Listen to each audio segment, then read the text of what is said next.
अखाड़ा episode 24। Opening scene में दिलबर जमशेद को गली में अपनी तरफ आते देखकर वापस चला जाता है। हाजिरा को उसकी माँ कहती है कि तुम अपनी इज्जत की हिफाजत करो, हाकिम पहलवान तुमसे नाराज़ है। हाजिरा कहती है रेशमा किसी को नज़र नहीं आती, वो यूनिवर्सिटी जाती है, वहाँ रुस्तम भी पढ़ता है, क्या पता वो साथ घूमते फिरते हों। मगर इसकी अम्मी कहती है वो अगर ऐसा करती है तो उसे करने दो, तुम बस अपनी फ़िक्र करो। हाजिरा फिर रेशमा के कमरे में आती है। किताबों के दरमियान इसे रुस्तम और रेशमा की एक पिक्चर मिल जाती है। इसे देखकर वो गुस्से होती है और फिर इसे छुपाकर अपने साथ ले जाती है। नेक्स्ट सीन में अशरफ और दिलशर को दिखाया जाता है। अशरफ अशरफ से दीगर लड़के पूछते हैं कि जिम का लाइसेंस मिला, तो अशरफ कहता है कि हमारे खिलाफ एफआईआर दर्ज हो गई है, जिसके मुताबिक हम जिम में गुंडे ट्रेन करते हैं और हाकिम पहलवान की मदद करते हैं। एक लड़का कहता है मगर हम तो ऐसा नहीं करते, तो अशरफ कहता है मैं जानता हूँ। फिर दिलशर और जमशेद जो कि जिम में होते हैं, वहाँ ताला लटका होता है। जमशेद कहता है इसे तोड़ देते हैं, मगर दिलशर कहता है कि ये शहर है, यहाँ ऐसे नहीं होता। जमशेद फिर ऐसे कहता है कि तुम फाइट रिंग की ओनर से बात करो, शायद वो तुम्हारी मदद कर सके। फिर दिलशर इसे कॉल करता है। नेक्स्ट सीन सितारा तैयार होकर कहीं जाने लगती है, तो रुस्तम आ जाता है। वो कहता है कहाँ जा रही हो, तो सितारा कहती है फ्रेंड्स की तरफ जा रही हूँ। तो रुस्तम मुस्कुराता है और कहता है कि दिलशर की फ़ाइट देखने जाना है।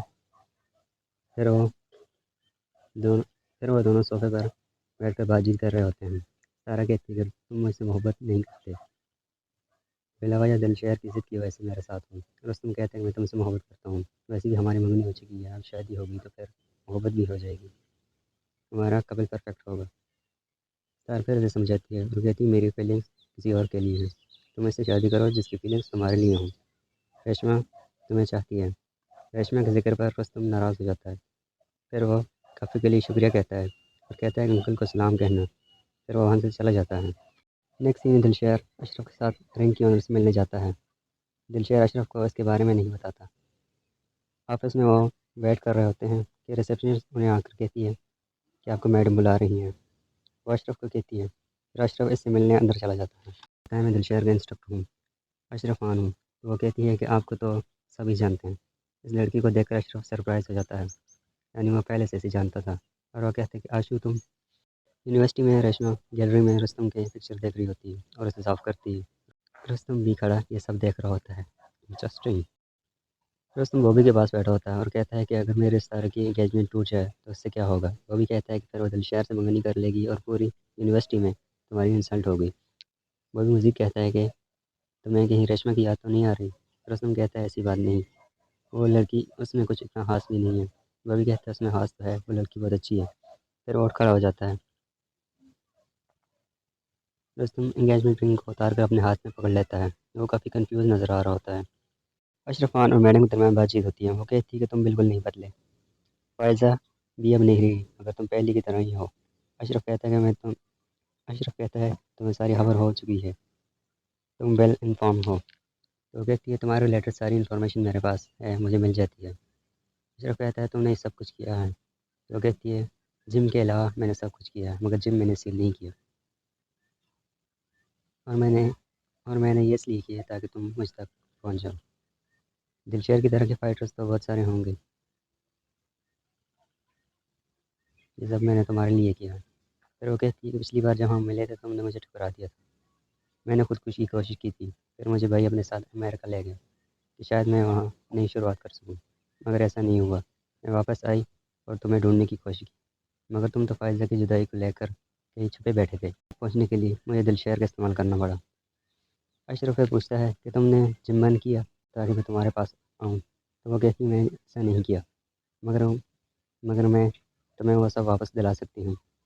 अशरफ कहता है इसके बदले मुझे क्या करना होगा। तो वो कहती है शादी, मुझसे शादी करनी होगी।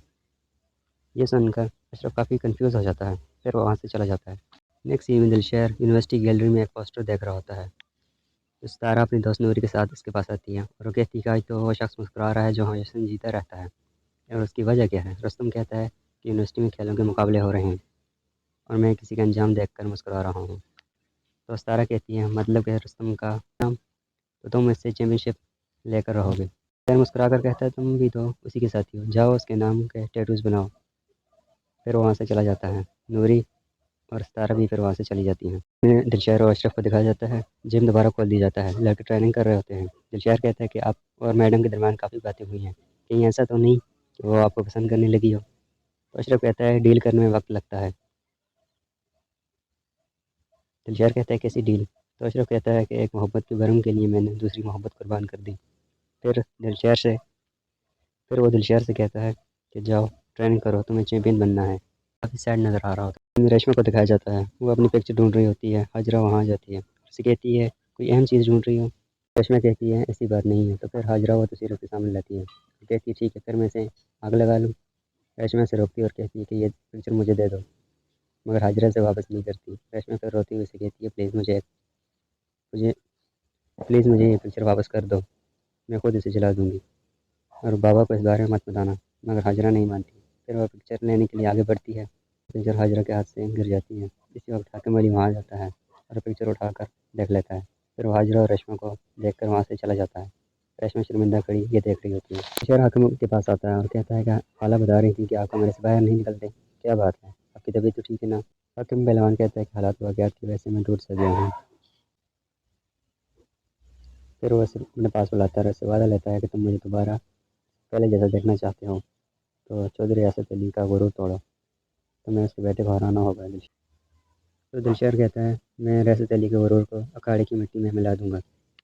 नेक्स्ट में रसद अली को दिखाया जाता है, वो अपनी सेक्रेटरी से कहता है कि अशरफ का जिम भी खुल गया है, पता कराओ कि पता कराओ कि कौन है ये सब पता कराओ कि कौन ये सब कर रहा है। वो काफ़ी फिक्रमंद होता है। फिर वो अपने सेक्रेटरी से आज के शेड्यूल के बारे में पूछता है, तो वो कहता है अंदरून जाना है दिलबर के घर खाने पर। ये सुनकर जो रसद अली गुरूर तो खबर से कहता है कि अब हमें इन छोटे लोगों से मिलना होगा। फिर वो जाने के लिए तैयार होता है। दिलशर फायरिंग रिंग में आता है और रसद अली को फ़ोन करता है और कहता है कि आपने जिम बंद करवा दिया था, अभी तो आपके बेटे को मज़ीद मार पड़ेगी। मैं अपने वालिद और भाई की तरह नहीं हूँ, दिलशर हूँ, डरता हूँ, ललकारता हूँ और मारता हूँ। फिर वो कॉल बंद कर देता है। तो रियासत अली काफ़ी फिक्रमंद हो जाता है। मेहरुनिसा पूछती है कि आज आप बहुत परेशान हैं, क्या बात है? तो फिर वो उससे दिलशर के मुताल्लिक़ बताता है, कहता है कि कल का लड़का मुझे धमकी देता है, इस बार फाइट फेयर होगी और मेरा बेटा तुम अली के बेटे को हराएगा, तभी मुझे सुकून मिलेगा। मेहरुनिसा ये सब देखकर परेशान हो जाती है और यहाँ एपिसोड एंड हो जाती है। Thanks for watching this video.